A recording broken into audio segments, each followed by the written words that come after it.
At my granddaughter's wedding, my name tag read, "The grandma funding this whole event." I stood at the reception entrance holding that little cream-colored card between my fingers while guests in designer suits and silk dresses walked past, me carrying champagne glasses and laughing beneath crystal chandeliers that I had paid for. For a moment, I honestly thought it had to be some kind of mistake. Maybe the wedding planner mixed up the cards. Maybe someone thought it was funny without realizing how cruel it sounded. But then I looked across the ballroom and saw my daughter-in-law Pamela watching me from beside the floral arch, smiling that tight, polished smile she always wore whenever she wanted to appear innocent. And suddenly, deep down, I knew it wasn't a mistake at all. I'm Evelyn Whitmore. I'm 70 years old, widowed for almost 6 years, and until that evening, I still believed family meant loyalty. I still believed love looked like sacrifice. My late husband Charles used to say that family celebrations were sacred. Weddings, Christmas dinners, Sunday birthdays with homemade cake and too many candles. He believed those moments held families together when life got difficult. After he passed away from a heart condition, I tried very hard to keep those traditions alive, especially for my son Richard, especially for his daughter Sophia. Sophia was the only grandchild I had, and from the day she was born, I loved that little girl with every remaining piece of my heart. When she got engaged last year, I promised myself her wedding would be beautiful. I paid for the ballroom overlooking Lake Michigan. I paid for the string quartet currently playing near the marble staircase. I paid for the imported roses hanging from golden stands beside the dance floor. Even the honeymoon in Napa Valley had quietly gone onto my credit card 3 months earlier after Pamela claimed the young couple was a little overwhelmed financially. I never complained. Not once. Because that's what mothers and grandmothers do. Or at least that's what I always believed. The young woman checking guests into the reception smiled nervously when she noticed I was still staring at the name tag. "Is everything all right, Mrs. Whitmore?" she asked softly. I forced myself to smile back. "Of course," I told her. "It's a lovely wedding."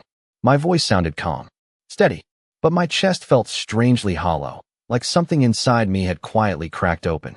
I pinned the card onto my pale blue dress anyway and walked into the ballroom with my shoulders straight. Nobody stopped talking when I entered. Nobody looked embarrassed. In fact, a few guests glanced down at my name tag and chuckled politely before quickly looking away. That was the worst part. Not the cruelty itself. The comfort of it. The fact that everyone seemed to understand the joke except me.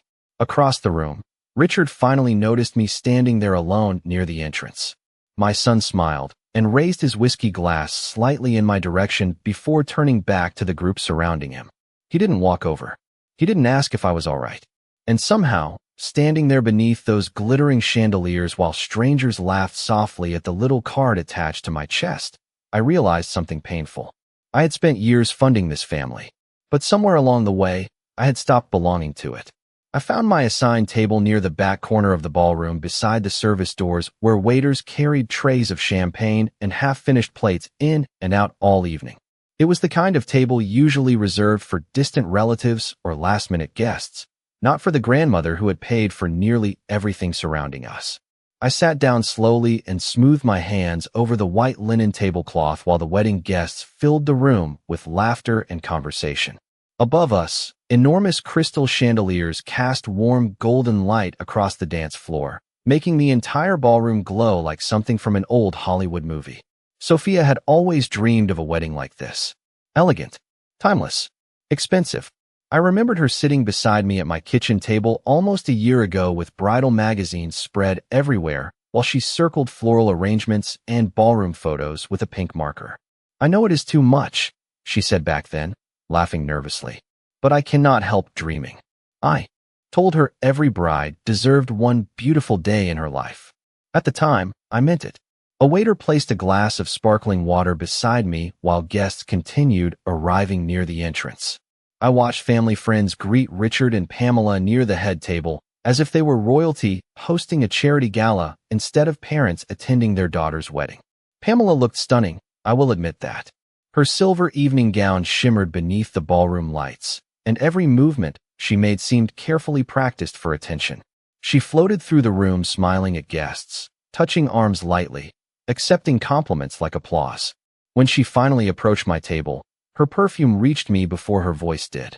"Evelyn," she said warmly, leaning down to kiss the air near my cheek. Is everything all right? You look a little pale. I looked up at her carefully. I am fine, I answered, just taking everything in. Pamela glanced briefly at my name tag and gave a tiny laugh beneath her breath. Oh goodness, I hope you are not upset about that silly card.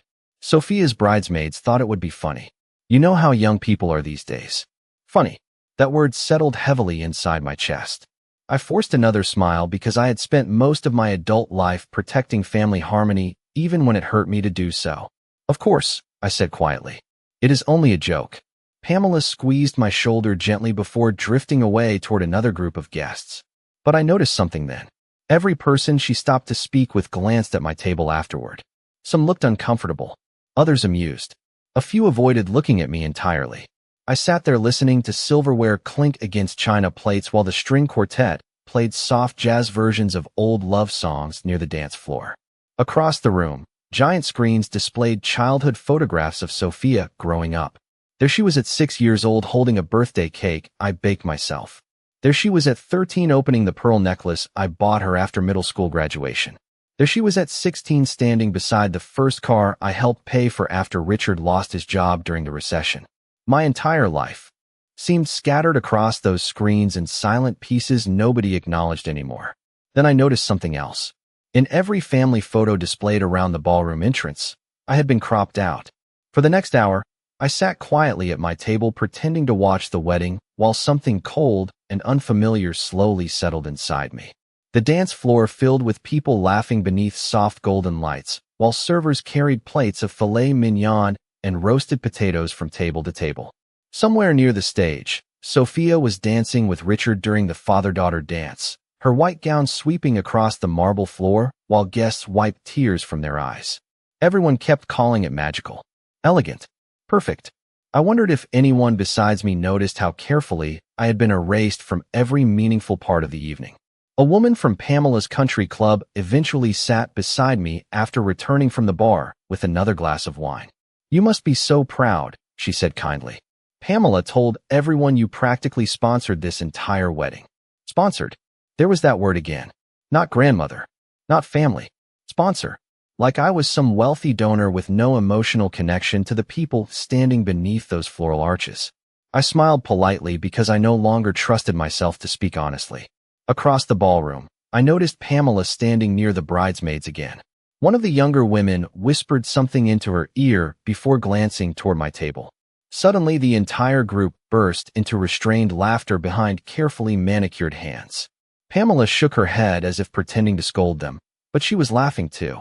Then one of the bridesmaids walked past my table carrying a champagne flute. I swear Pamela is hilarious, she whispered to another girl beside her, not realizing I could hear every word. The name tag was her idea. The other girl laughed quietly. Honestly though, she is not wrong. Without the grandmother's money, this wedding would have happened in somebody's backyard. They kept walking without noticing the way my hands tightened around my napkin. I stared down at the untouched salmon on my plate while the noise of the ballroom seemed to fade into the distance around me. Pamela's idea. Not a misunderstanding. Not a harmless joke. Deliberate humiliation. Carefully planned. Public. My throat tightened unexpectedly, but I refused to cry there in front of strangers. I had already given that family too much dignity to lose my own now. A few minutes later, Richard finally approached my table with a whiskey glass still in his hand.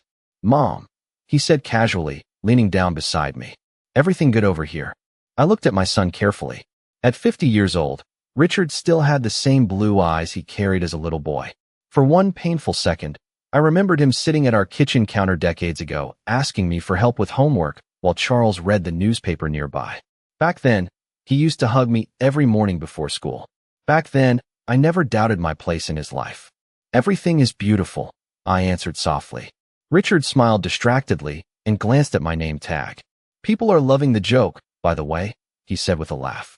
Pamela thought it would lighten the mood a little. You know how tense weddings can get. I stared at him silently.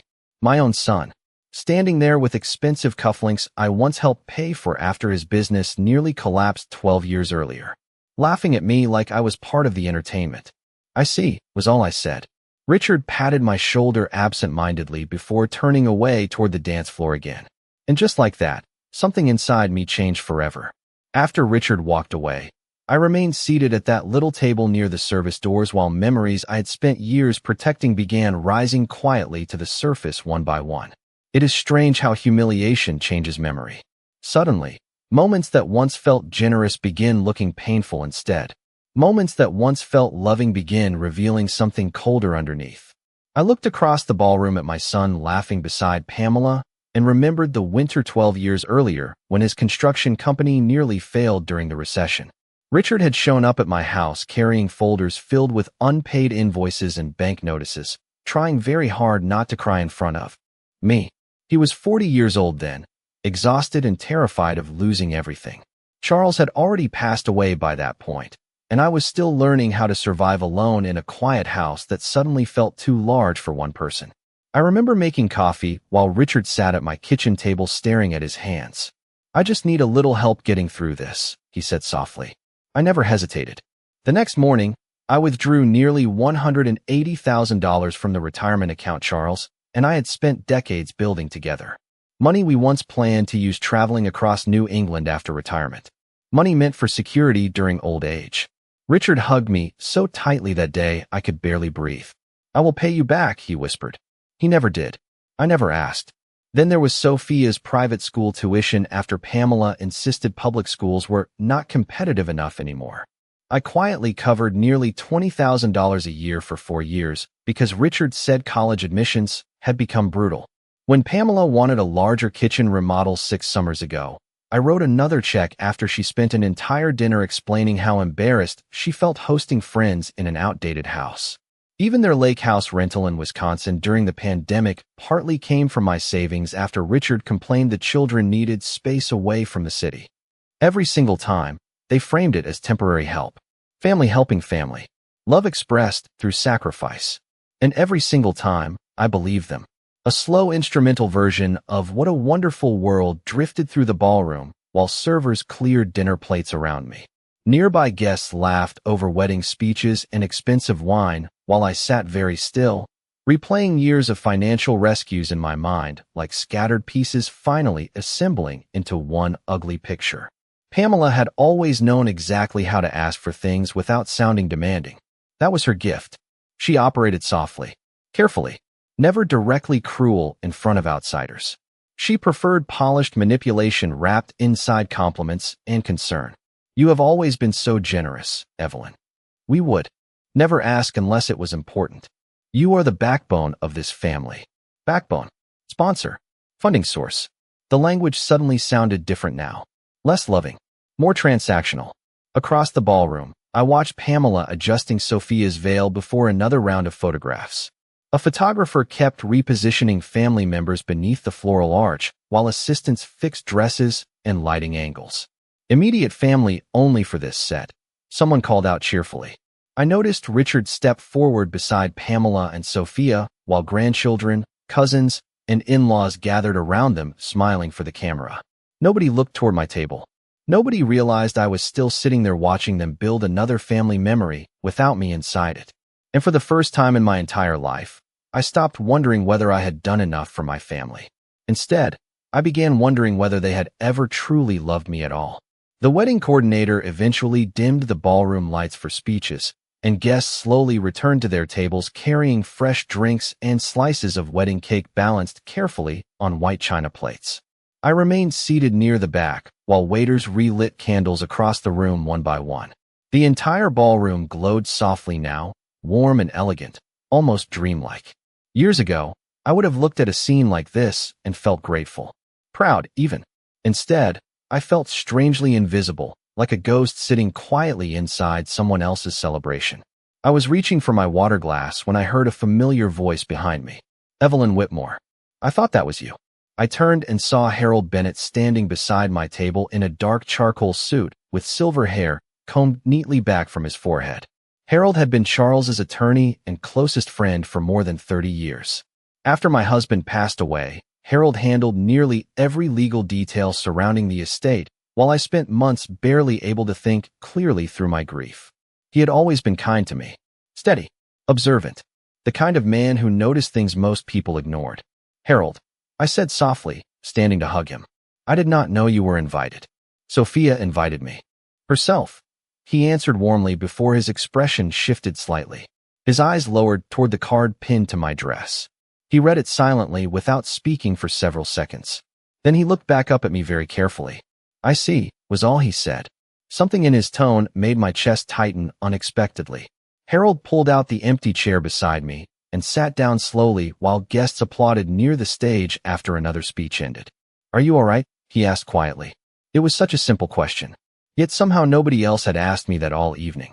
I looked down at my folded hands resting in my lap. "It is only a joke apparently," I answered. Harold remained silent for a moment longer than most people would have. Then he glanced across the ballroom toward Pamela laughing beside Richard near the dance floor. "Charles worried about this before he died," he said quietly. I looked up immediately. "What do you mean?" Harold exhaled slowly and loosened his tie slightly, as if debating how much to say. "Your husband loved Richard deeply," he continued. "But near the end of his life, he became concerned about certain attitudes developing in the family, especially regarding money." My stomach tightened.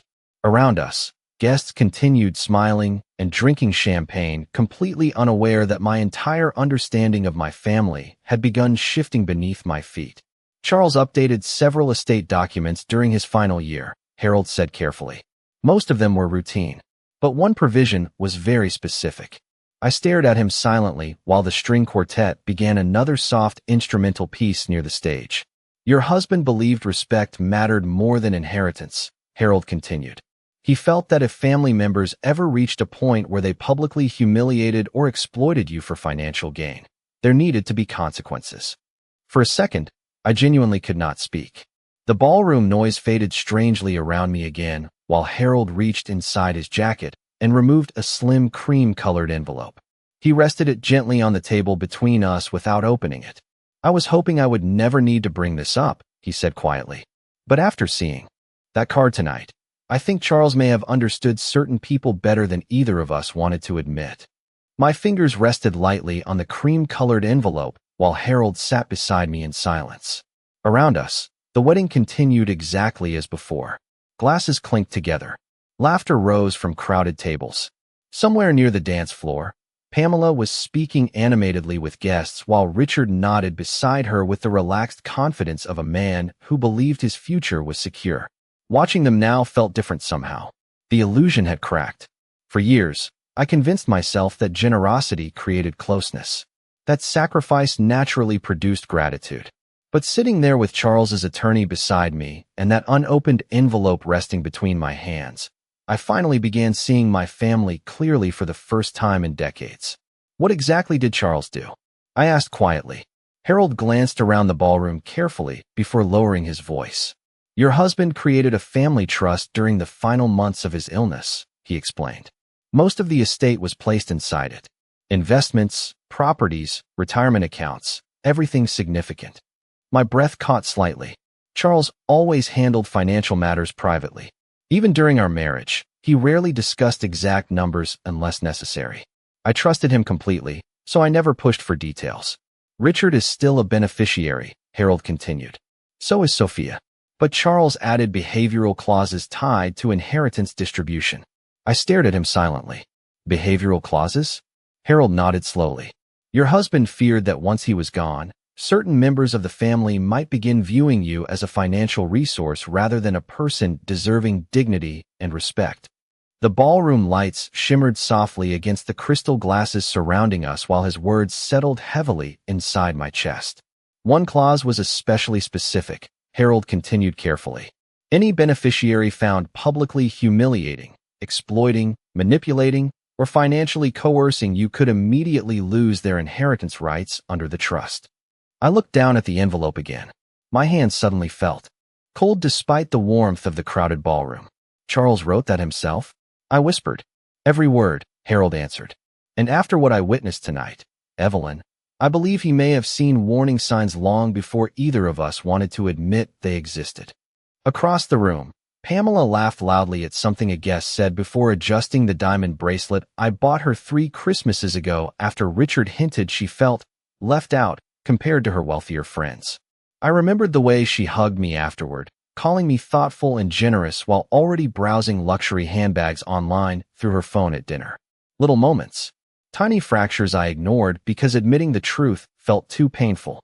Harold leaned slightly closer. The trust also grants you complete authority over final distribution decisions, he said quietly.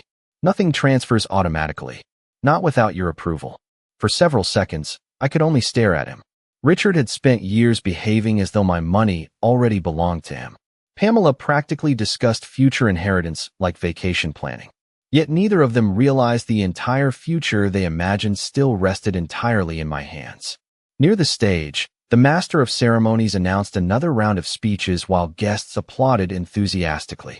Pamela immediately reached for the microphone with the confidence of someone who loved attention. "I should go," Harold said softly, standing from the table. "But Evelyn, before I leave, I want you to remember something Charles told me shortly before he died." I looked up at him slowly. Harold's expression softened. He said loving your family should never require surrendering your self-respect. Then he gently touched my shoulder once before walking away through the crowded ballroom, leaving me alone with the envelope, the music, and a truth I could no longer ignore. Pamela stepped onto the small stage near the dance floor holding a champagne flute in one hand and the microphone in the other, while guests gradually quieted around the ballroom. The lights dimmed slightly again, leaving soft, golden reflections dancing across the tables and crystal centerpieces. Richard stood beside the stage smiling proudly at his wife, while Sophia sat nearby dabbing tears from her eyes, overwhelmed by the emotion of the evening. I remained seated near the back with Charles's envelope resting silently inside my purse now, its weight far heavier than paper should have been. Pamela tapped the microphone lightly and laughed when the speakers echoed for a second. "First of all," she began warmly, "thank you all for being here tonight to celebrate Sophia and Ethan." Applause filled the ballroom. Pamela smiled graciously, completely comfortable beneath everyone's attention. "This wedding has been a labor of love for our family," she continued. "And honestly, none of it would have been possible without the incredible support system surrounding us." Several guests nodded politely, while waiters moved quietly between tables refilling wine glasses. Then Pamela looked directly toward me. "Especially Evelyn," she said brightly. "Our family's very own financial fairy godmother." A ripple of awkward laughter spread through the room. My fingers tightened slowly around the edge of the tablecloth. Pamela continued smiling. "Seriously though, we all know who made this beautiful evening happen." More laughter followed, softer this time. Nervous. Uncertain. I noticed a few guests glance toward me uncomfortably before quickly looking away. Pamela lifted her glass slightly in my direction. "To Evelyn," she announced cheerfully. "The woman funding family dreams one check at a time." This time the laughter sounded louder. Richard laughed too. Not cruelly perhaps. Not loudly. But enough. Enough for something final inside me to finally go still. I sat there quietly while applause scattered across the ballroom, and Pamela stepped down from the stage looking pleased with herself. Around me, guests resumed eating cake and sipping champagne as though nothing unusual had happened. As though humiliating a 70-year-old widow in front of 200 people was simply part of the entertainment package included with dinner. Then something unexpected happened. I stopped feeling hurt. The sadness remained, yes. But underneath it, another feeling slowly emerged. Clarity. Cold and calm and painfully clear. For years, I kept trying to earn love from people who already viewed me as a resource instead of a person. I kept believing one more sacrifice would finally make me matter beyond my usefulness.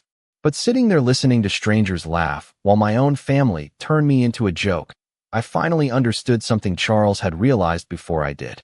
Some people do not love generosity. They love access. Pamela returned to Richard near the dance floor while guests congratulated her on the speech. I watched her carefully now. The confidence, the entitlement, the complete certainty that there would never be consequences for humiliating me publicly because she believed my love made me weak. Richard caught my eye from across the ballroom and lifted his glass slightly with an absent smile before turning away again. That tiny gesture hurt more than Pamela's speech somehow, because cruelty from Pamela no longer surprised me, but indifference from my own son still did. Slowly, I stood from my chair. The ballroom noise softened around me as several nearby guests looked up curiously. I smoothed my blue dress carefully and picked up my champagne glass with steady hands.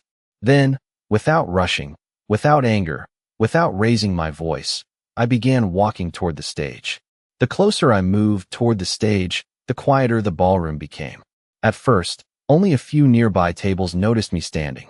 Then more guests turned in their seats one by one until conversations gradually faded into silence beneath the soft music still playing near the dance floor.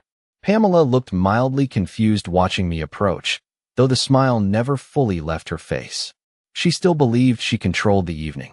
Richard straightened slightly beside her with his whiskey glass still in hand, probably assuming I intended to give some emotional grandmother speech about love and family. For most of my life, that is exactly what I would have done. I stepped onto the stage carefully and accepted the microphone from the master of ceremonies with a polite smile. My hands no longer trembled. Oddly enough, I had never felt calmer. The ballroom lights reflected softly against hundreds of crystal glasses while every eye in the room settled on me. "Good evening," I said gently. "I promise I will only take a moment." My voice carried clearly through the silent ballroom. "First, I would like to say Sophia looks absolutely beautiful tonight." Sophia smiled uncertainly from her table while Ethan squeezed her hand beneath the candles and flowers surrounding them. "And I truly hope this marriage brings both of you a lifetime of peace, loyalty, and kindness." Pamela folded her arms lightly beside Richard now, her expression slowly tightening. She sensed something changing but had not yet realized what. I glanced down briefly before continuing. "I have spent most of my life believing that love meant giving freely to the people you care about." Several guests nodded politely. "I believed sacrifice strengthened families. I believed generosity created closeness. And for many years, I was proud to help the people I loved build beautiful lives." I paused for a moment and looked directly toward Richard. But tonight, something became very clear to me. The ballroom remained completely silent now except for the faint sound of silverware being set down at distant tables. There is a difference between being appreciated and being used. Pamela's smile disappeared completely. Richard shifted uncomfortably beside her. I slowly reached into my purse and removed the cream-colored envelope Harold had given me earlier. Several nearby guests exchanged confused glances while I carefully unfolded the document inside. "My late husband Charles created a family trust before he passed away," I continued calmly. "One that includes very specific conditions regarding inheritance." Richard's face immediately lost color. Pamela stared at me motionlessly. "According to the trust," I said softly, "any beneficiary who publicly humiliates, manipulates, or exploits me financially forfeits all inheritance rights immediately." A sharp silence spread across the ballroom like cold air. Nobody moved. Nobody spoke. I watched Pamela's expression change first. Confusion, then disbelief, then something closer to panic. Richard stepped forward suddenly. "Mom," he said quietly, forcing a strained laugh. "This is not really the time for legal conversations." I looked at him steadily. "No," I answered softly. "I think tonight was exactly the time." Pamela finally spoke then, her voice tight. "Evelyn, surely you are overreacting over a harmless joke." Harmless. That word again. I folded the document carefully and returned it to the envelope before answering. "People who respect you do not turn you into entertainment," I said quietly. "Not privately, and certainly not publicly." Across the ballroom, guests avoided looking at Pamela now. The atmosphere had completely changed. The laughter was gone. The comfort was gone. And for the first time all evening, Pamela looked small. For several long seconds after I finished speaking, nobody in the ballroom moved at all. The silence felt almost physical, heavy enough to press against my chest.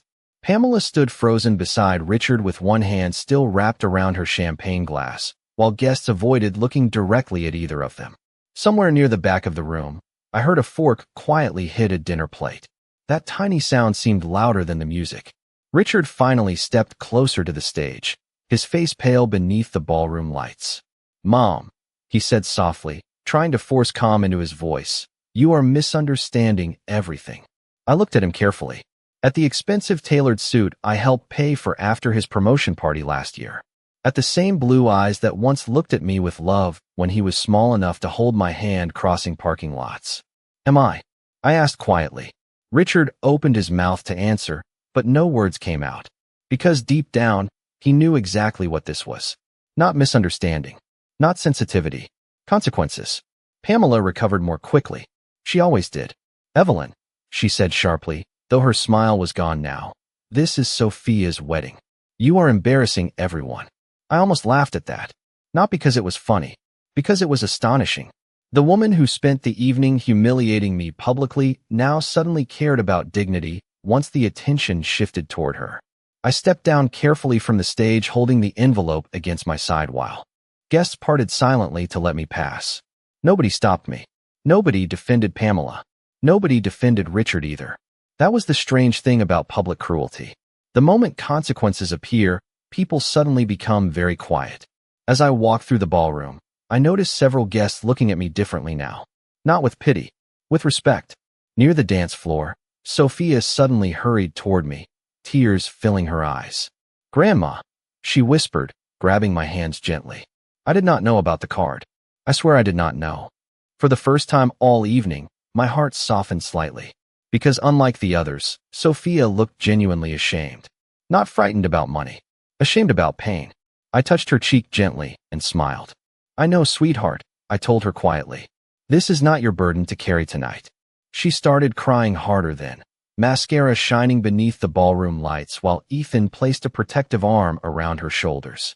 Behind them, Richard looked exhausted suddenly, older somehow, while Pamela remained perfectly still beside him with panic flickering openly across her face now.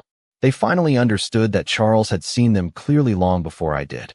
A valet opened the ballroom doors for me as cool night air drifted inside from the Chicago waterfront. The sound of the reception faded behind me with every slow step toward the entrance.